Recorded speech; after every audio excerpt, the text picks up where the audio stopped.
Are you tired of all the conventional investment advice? Well, here's some unconventional investment advice that can make you rich. So stocks, bonds, crypto, real estate, snooze. Am I right? Everybody knows that if you know what you're doing, you can get rich with those type of investments. But there are other types out there, some that are more feasible than others, and they all can help you to grow your finances.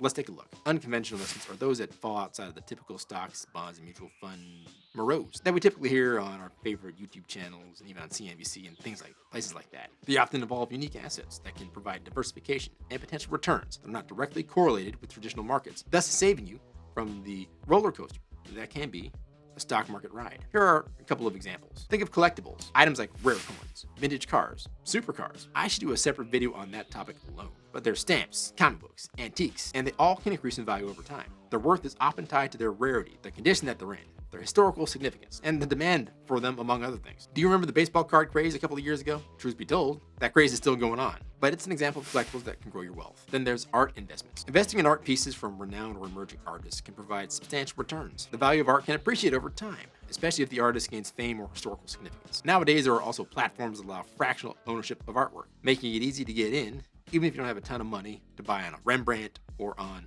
a Picasso. Then there are wine and whiskeys. Now, fine wines and rare whiskeys have the potential to increase in value with age. Investors can buy bottles or cases and hold them for years, hoping that their value increases as they become rarer and more desirable. Now, this particular one I'm not familiar with, as I don't drink, but it can be quite lucrative if that's your thing. Cryptocurrencies and crypto tokens. Digital currencies like Bitcoin, Ethereum, and various altcoins, as well as non-fungible tokens, represent a modern, highly volatile, pretty awesome investment class. While they can offer higher returns, like I mentioned, they come with a significant risk, namely because they're very volatile. But the standard bearers for crypto are Bitcoin and Ethereum. In my opinion, however, in the very near future, crypto tokens are going to take a very exciting path that will skyrocket newer tokens and their values. Stay tuned for a video on that very topic. Let's not forget about peer-to-peer lending. Now, this involves lending money directly to individuals or small businesses through online platforms, thereby bypassing traditional financial intermediaries. Investors can earn interest on the loans, but must also consider the risk of a borrower defaulting. Kind of like when you're applying for a credit card and your credit card issuer is taking a look at your credit score. Make sure that you're not a risk for defaulting. But then there's farmland and timberland.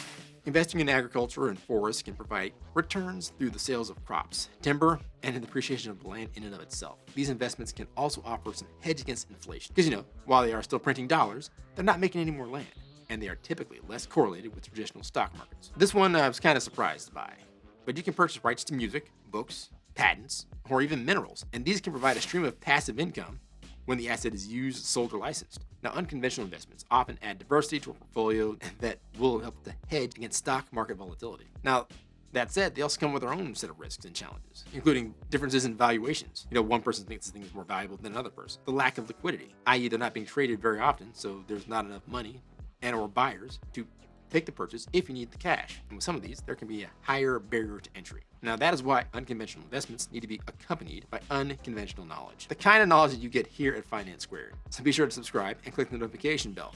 We have more great videos coming at you. And remember, that a goal without a plan is a wish. A goal with a plan and no action is a wish list. I'll see you in the next video. Peace.